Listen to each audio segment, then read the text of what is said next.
Hello folks, this is Jamil Suffer Gunstock Reviews. We're here in Phoenix, Arizona at Enlow Custom Guns with Marty. How you doing, buddy? Good.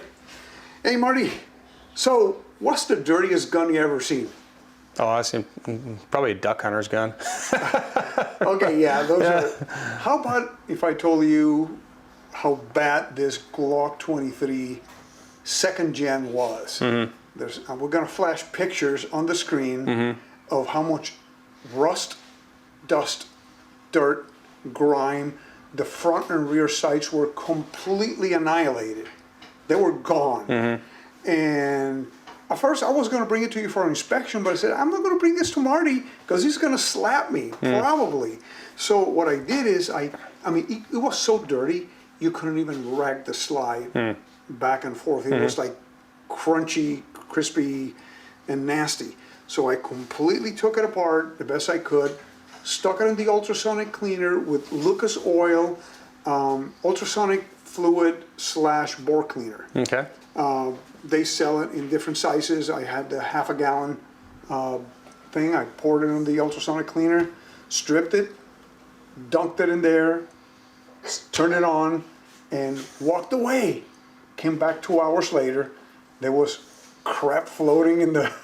Yeah. It was so hot after, because there's a heater in the ultrasonic cleaner, that I took, you know, the AR-15 brushes that has two different brushes. They're nylon. Like the toothbrush, yeah. I have one that is steel. Okay. And I ran it through the rails and parts, and there was steam coming out of the parts and junk coming out of it. Cleaned it, scrubbed it, put it back together, put a little oil, like you always told me, don't go crazy on these things. Right. Just a drop here, here, and here, and put it back together. Replace about 4 or 5 parts, the sights being the parts I replaced. Okay. And some minor parts, and put it back together. And I want you to look at it and see if I did a good job. Okay. And you've seen the pictures of the previous pistol and how it got clean with the ultrasonic cleaner. And saying that ultrasonic cleaners are a good choice, and you don't have to spend a lot of money. Yeah, you can get one from Harbor Freight for $80. Yeah, they're not terribly expensive, but Okay, so really the first thing I'm looking at is external. Just what does it look like, right? So, I mean, it's not like there's a tremendous value to this gun. I mean, it's a gun, right? You know, some people will sit here and go like, well, collector's grade or something like that. Well, it doesn't matter. I mean, these Glocks are so out of date. The real value to it is it's just a firearm, right? And will it work? Yeah, absolutely, it'll work.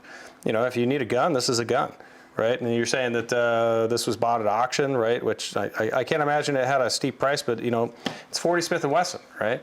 And to some people, that's a dead cartridge. I don't feel like it's going anywhere, but you know, there aren't a lot of new guns being made out there. But you know, there was a time when 9mm was on its way out, right? That cartridge, yeah. So I mean, you know, it'll have its day again. I'm sure it will. But as far as that goes, I mean, yeah, it's a little chewed up. It's clearly been carried. It shows wear, but you know, one of the things is Glock's Tennifer, right? This old Tennifer finish is still in pretty good shape. I mean, yeah, it's got some scratches, it's got some dings, but I mean, that's good. I mean, this is a little chewed up, your slide release, but I mean, it's not a, you know, that's probably of the things that shows wear, but that's an easily replaceable part if you ever needed to, but you don't. I mean, it's got some chewed up spot around the dust cover, but I mean, everything works on it. I mean, you know, let's just check function here real quick. So pull the trigger, right, things rack, okay. Well, there's something. So we'll see, we'll check this here in a sec, right? But there we go. I wasn't hearing it, but at least that's doing what it's supposed to, right? So guide rod looks in good shape. Barrel's got no bulges that I can tell looking at. Bore's clean, obviously.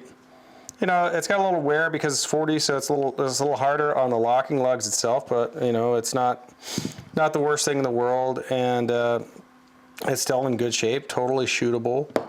You know, you said you cleaned this thing pretty good. Yes, I took after the ultrasonic cleaner. I took the striker and the extractor and all those parts out and ran Q-tip through it, took all the extra gunk out of it. After everything was done, I removed all the frame parts, and again, that main pin that holds the trigger was a pain to get out because there was so much gunk built up inside of it. Okay. But Yeah, I mean, it looks pretty clean now as far as what I can tell. I mean, everything looks like it's in there properly. I think I bought a police trade-in gun some years ago, and the only thing I've ever seen go wrong, I grab a punch here. I had a little crack here in the in the locking lug, the frame block here, and that's an easy enough part to replace, you know. But the ejector, I mean, just I don't see very many of these, so it's like, okay, that just looks a little different to me. But yeah, for the most part, the other thing I would just be looking at with a 40, sometimes these rails crack on the left side. That's kind of a known issue with them, but I don't see any issues with it.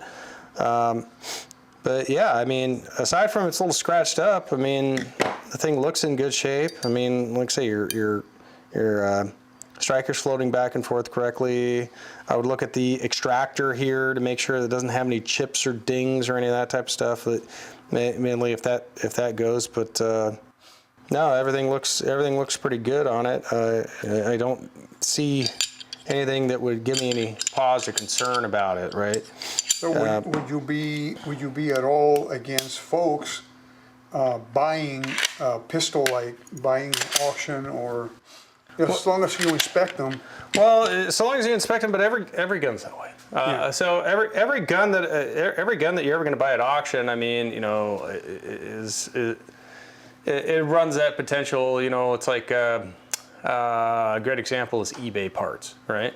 So sometimes I'll tell a story, and it has less to do with Glocks and it has more to do with a Browning high power that I had issues with years ago. And somebody put an aftermarket barrel in the gun, and the locking lugs got destroyed from this barrel. We were fortunate to get, I think, the last high power slide from Browning, right?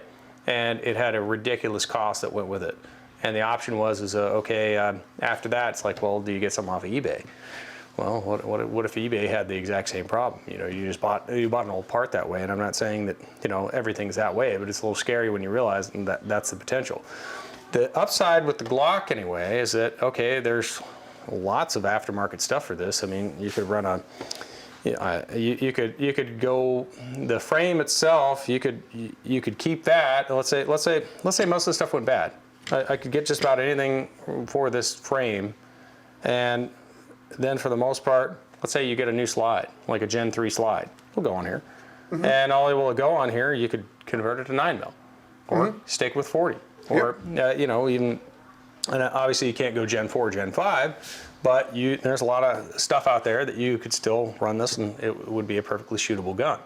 And, you know, these aren't tremendously valuable, so the nice thing about it is that, let's say you end up with it, you didn't pay a whole lot for it, and you could go do whatever you want with it from there.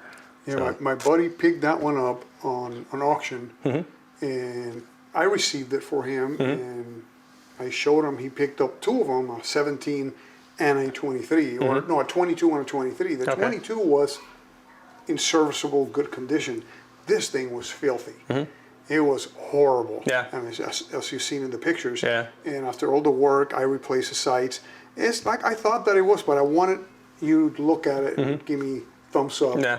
And well, thankfully, I know Glock has a lot of detractors. I used to be one of them, and one of the reasons why I kind of gravitated more towards the Glock, although I don't carry one now. One of the reasons why I gravitated towards them is because I was handling so many of them, and I would shoot them a lot. I would inspect them a lot. I would actually do a lot of QC for gunsmithing, and one of the things is that I just kind of got to the point where I just wasn't really running into a lot of problems with them, and I was inspecting them so much, I was so intuitive with them that it was second nature for me to pick one up and just operate it. And it wasn't one of my favorite guns, but I've kind of begrudgingly been pulled over to the Glock side and said, okay, these things actually are quite good. And that right there is in part why I sit here and I could say that even an old Glock will work just fine. So yeah, it looks like a real like a keeper. Yeah, no, Like I say, the 40 might be dead to some people, but it still shoots, it still goes bang, and there's still lots of ammo out there for it. And also you can also, if you're like me, I can also reload and make an effective plinking load that would work flawlessly through the pistol, yet it's not going to beat you to death because you can make it. Yeah. You can make your own load. Sure. You know, using a heavier bullet and a faster powder. Yeah. And all those things, and just make it really, really cool. Well, awesome, Marty. Appreciate your insights on the Glock. And guys, so if you ever pick up a used Glock or any other pistol, make sure that you either do your cleaning yourself or bring it to a qualified gunsmith like Marty, and he'll inspect it, make sure that you're safe with that used pistol you got.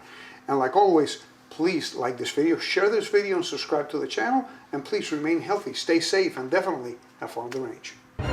Thank you for watching Gunstock Reviews. Please visit our website at www.gunstockreviews.com for more exclusive content. Please visit our Patreon page at www.patreon.com/gunstockreviews. Your contributions would be greatly appreciated and help us grow our selections and frequency of videos.